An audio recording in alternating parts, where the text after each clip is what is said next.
오늘 우리에게 주시는 하나님의 말씀은 신약성경 요한복음 7장 37절로 52절까지 말씀입니다.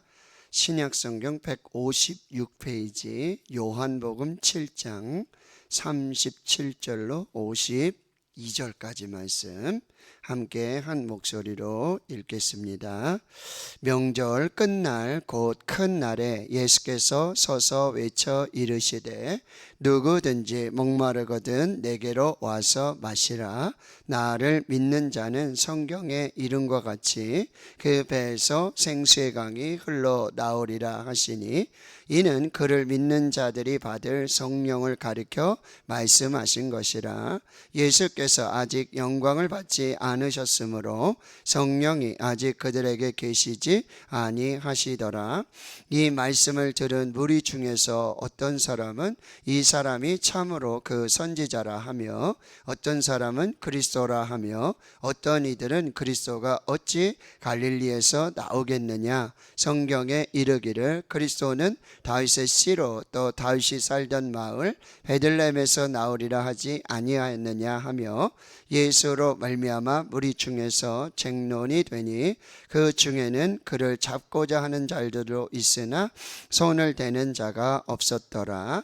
아랫사람들이 대제사장들과 바리새인들에게로 오니 그들이 묻되 어찌하여 잡아오지 아니하였느냐. 아랫사람들이 대답하되 그 사람이 말하는 것처럼 말한 사람은 이때까지 없었나이다 하니 바리새인들이 대답하되 너희도 미혹되었느냐. 당국자들이나 바리새인 중에 그를 믿는 자가 있느냐.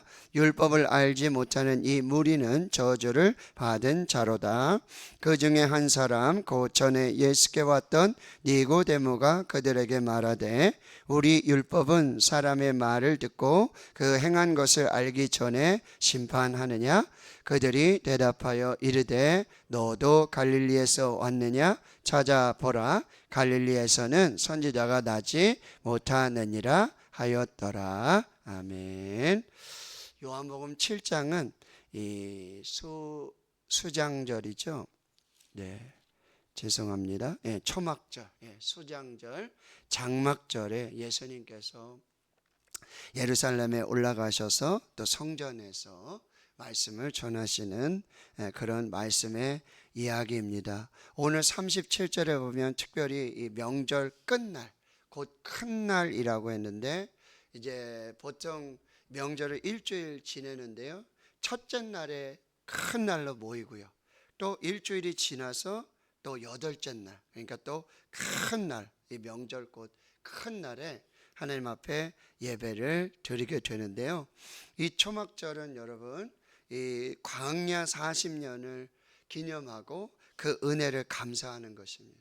광야에서 만나를 주시고 반석에서 물을 주시고 또 하나님의 은혜로 구름기둥 불기둥으로 인도하여 주셨음을 기억하고 초막을 지어서 또 한 주간 동안 하나님의 말씀을 읽으며 은혜 가운데 지내는 이 절기가 되겠습니다.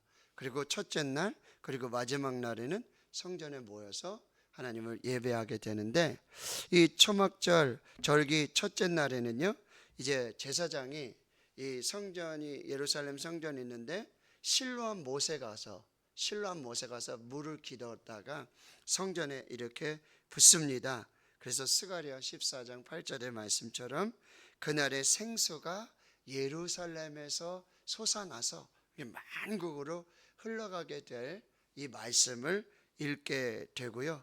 명절 내내 실로암 못에 가서 물을 기르다가 이 성전에 붓게 되는데 이것은 이제 반석에서 물을 주시는 그런 하나님의 은혜를 기념하는 절기입니다. 또 이사야 12장 3절의 말씀처럼 너희가 기쁨으로 구원의 우물들에서 물을 기르리다 라고 하는 또 찬송을 부르면서 그렇게 하나님 앞에 나아가는데요. 그리고는 이제 하나님께 하나님 이 풍성한 은혜 비를 내려주십시오 라고 이제 기도하게 되어지는데요. 또 그 말씀이 이사야 44장 3절의 말씀입니다. 나는 목마른 자에게 물을 주며 마른 땅에 시내가 흐르게 하며 나의 영을 내 자손에게 나의 복을 내 후손에게 부어주리다. 이렇게 말씀하고 있는 거죠. 목마른 자에게 물을 주고 또 마른 땅에 여러분 비를 내려서 시내를 흐르게 하고, 그 다음에 예수님이 말씀하셨지만 지금 이 퍼포먼스를 하시면서 이제 나중에 이 믿는 자들에게 주실, 믿는 자들의 그 영혼의 깊은 곳에서 솟아나게 되는 그 목마르지 않는 영혼의 갈급함을, 그 목마름을 채워주시는 그 성령의 은혜를 이제 표현한 그 말씀이 되고 있습니다. 어거스틴은 그런 얘기를 했습니다. 우리 마음의 한 구석에는, 우리 심령에는 먹어도 채워도 채워지지 않는 그 한 부분이 있다, 그렇게 말하고 있어요. 그거는 오직 하나님만 채워주실 수 있다. 오직 하나님만 공급하여 주시는 그 은혜로 채워주실 수 있다, 그렇게 말씀하고 있단 말이죠. 그럼 37절에 이 예수님의 놀라운 초청입니다. 위대하신 초청입니다. 누구든지 목마르거든 내게로 와서 마시라. 나를 믿는 자는 성경의 이름과 같이 그 배에서 생수의 강이 흘러나오리라. 지금 너희들이 이렇게 물을 길어서 물을 뿌리면서 하나님의 은혜를 구하고 피를 구하고 이 목마름과 갈급함을 이렇게 하나님 앞에 지금 은혜를 달라고 지금 구하고 있지만, 누구든지 목마르거든 다 내게로 와라. 너희들의 영혼의 목마름, 영적인 갈급함을 해결해 줄 사람은 나밖에 없다는 거죠.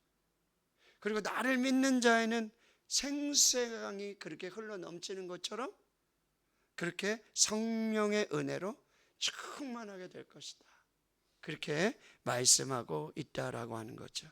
여러분, 성령님은 파라클레토스, 믿는 자들에게 그때로부터 여러분 함께 하시고 내주하시고 교통하시고 충만한 은혜로 이 하나님을 믿는 자들에게, 예수 그리스도를 믿는 자들에게 영원히 목마르지 않는 그 은혜의 생명의 강물이 되신다라고 하는 거예요. 그래서 보혜사가 되시고 변호자가 되어주시고 위로자가 되어주시고 또 헬퍼, 도움을 주시는 분이 되어주시고 상담자가 되어주셔서 항상 이 믿는 자의 그 심령 안에서 성령님이 동행하시며 그 은혜를 채워주시고 우리의 영적인 목마름, 갈급함.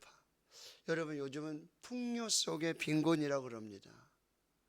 부족한 게 없잖아요. 사실 넘칩니다. 그러나 여러분, 현대인들은요 계속해서 이 영혼의 목마름, 채워도 채워지지 않는 그런 영혼의 갈급함을 가지고 살아가고 있다는 거죠.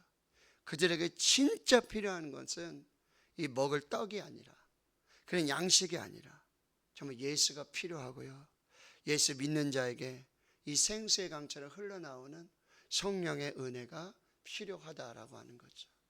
오늘도 우리 하나님 앞에 예배를 드리면서 정말 하나님으로부터 오는, 예수 그리스도로부터 오는 목마르지 않는 그 은혜의 놀라운 축복을 누리는 복된 하루가 되기를 주의 이름으로 축원합니다. 자, 40절에 보면 이 말씀을 듣는 많은 무리들이 있어요.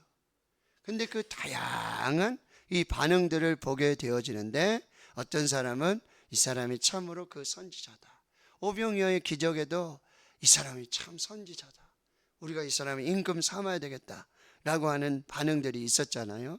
41절에는 어떤 사람은 그리스도다, 바로 우리가 기다리던 메시아다. 그런데 이제 또 어떤 사람은 그리스도가 어찌 갈릴리에서 나오겠느냐, 또 출신을 따지고 있죠.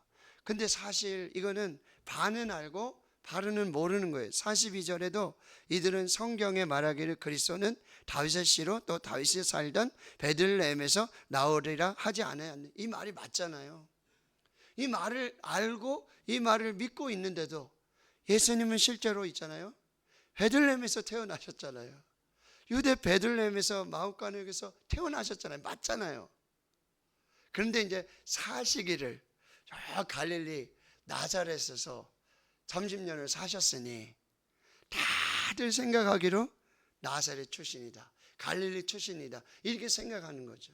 반은 알고 반은 모르는 거예요. 성경을 분명히 알고 있으면서도 이 성경의 진정한 의미를 깨닫지 못하고 있다는 거죠. 여러분, 이게 현대인들이에요. 많은 사람들이 다 안다고 해요. 모르는 게 없다고 그래요. 그러나 하나님을 모르고 예수 그리스도를 모른다면 이것은 불완전한 지식일 뿐이다라고 하는 거죠. 요한복음 17장 3절에 말씀하세요. 영생의 정의. 영생이란 뭐냐?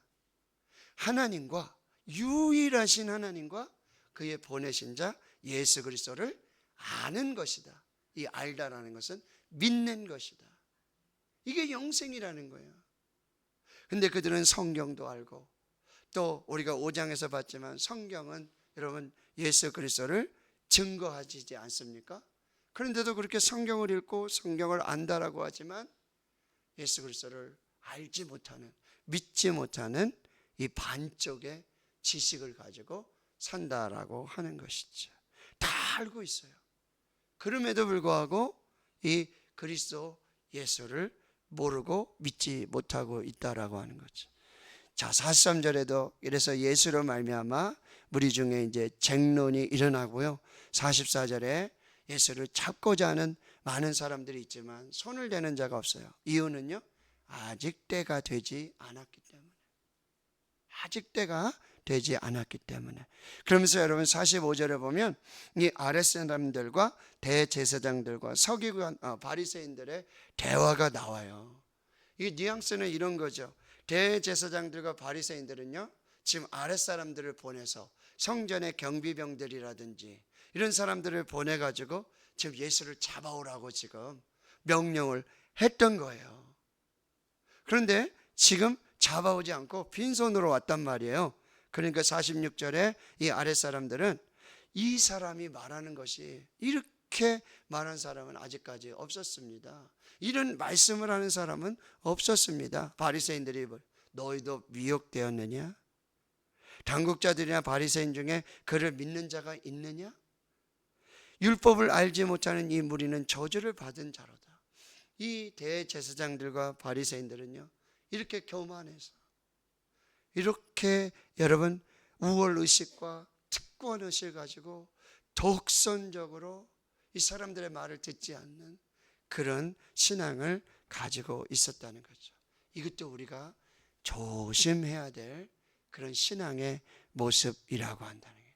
내가 아는 것만 진리다, 내가 아는 것만 맞다, 그래가지고 여러분 이 다툼이 일어나게 되어지고요, 이 독선, 우월, 특권, 권위, 이런 것들이 여러분 하나 되지 못하게 하고 분열하고 다투게 만드는 원인이 된다라고 하는 거죠. 50절에 보면은 이 전에 밤중에 예수님을 찾아왔던 이 바리새인 중에 지도자 니고데모라는 사람이 이렇게 말합니다. 우리 율법은 사람의 말을 듣고 그 행한 것을 알기 전에 심판하느냐? 너희들이 율법 이렇게 말하는데 지금 절차가 잘못됐다는 거예요. 지금 무조건 잡아오라고 그러는 거잖아요. 무조건 잡아들이라고. 절차가 잘못됐다는 거예요. 뭐예요? 가서 사람의 말을 다 들어보고, 그렇죠? 맞는지 안 맞는지 다 들어보고, 그리고 그 사람이 행했던 행동도 다 살펴보고 조사해보고, 그리고 나서 잡든지 말든지 체포를 하든지 말든지 이래야 돼. 무조건 가서 잡아들이는 거예요. 왜요? 자기랑 안 맞는다고. 자기가 믿는 거하고 자기 알고 있는 거하고 다르다고 무조건 잡아들이는 이런 대제사장들과 바리새인들의 모습을 보게 된다라고 하는 거예요. 그러니 52절에 또 이렇게 말해요. 너도 갈릴리에서 왔느냐? 이긴 반어법이에요. 너는 지금 갈릴리 사람이 아닌 것 같은데 어떻게 지금 갈릴리 나사렛 예수의 말을 이렇게 동조하면서 왜 그런 얘기를 하느냐라는 거예요. 갈릴리에서 절대로 선지자가 나지 못하는데 지금 무슨 얘기냐 하면서 여러분 이렇게 특권을 가지고 권위를 가지고 독선하며 우선하는 이 악한 그런 마음들 때문에 아무 소리도 들리지 않는 거예요. 그 누구의 말도 들리지 않는, 그는 아주 정말 독선과 우월과 특권과 권위를 가진 이런 사람들의 모습을 보게 된다는 거죠. 이런 사람에게는요, 복음이 들어가지 않아요. 예수가 들어가지 않고 믿어지지 않는다라고 하는 것입니다. 자, 결론입니다. 오늘도 우리를 초청하시는 예수님. 누구든지 목마르거든 내게로 와서 마시라. 나를 믿는 자는 성경에 이른 것 같이 그 배에서 생수강이 흘러나오리라. 오늘 이 초청의 말씀, 영원히 목마르지 않는, 갈급하지 않는 이 영생의 샘물을 주시는, 성령의 은혜를 주시는 예수님의 초청에, 주님 내가 여기 있습니다. 나를 받아주소서. 마치 수고하고 무거운 짐진 자들아 다 내게로 오라 하고 초청하시는 예수님의 초청. 그리고 또 우리가 대제사장들과 바리새인들, 이 사람들처럼 우리가 교만하고 또 우리가 아는 지식이 전부 있냐, 절대 진리 있냐, 그렇게 여러분 세상에 절대 진리는 아무것도 없습니다. 다 상대적인 진리뿐이죠. 유일하신 진리는 여러분 하나님이시고 예수 그리스도인 줄 믿습니다. 내가 곧 길이요 진리요 생명이다. 예수를 아는 것, 하나님을 아는 것, 그것이 유일한 진리와 생명이 된다는 것. 내가 가진 많은 세상의 지식으로 판단하고 정죄하고 그럴 필요가 없다라고 하는 것. 우리 안에 있는 교만들, 우월의식, 특권과 독선들 이 다 내려놓고 겸손하게 예수 그리스도를 영접하는 그 은혜로 생명을 누리는 우리 모두 될 수 있기를 주님의 이름으로 축원합니다. 아멘.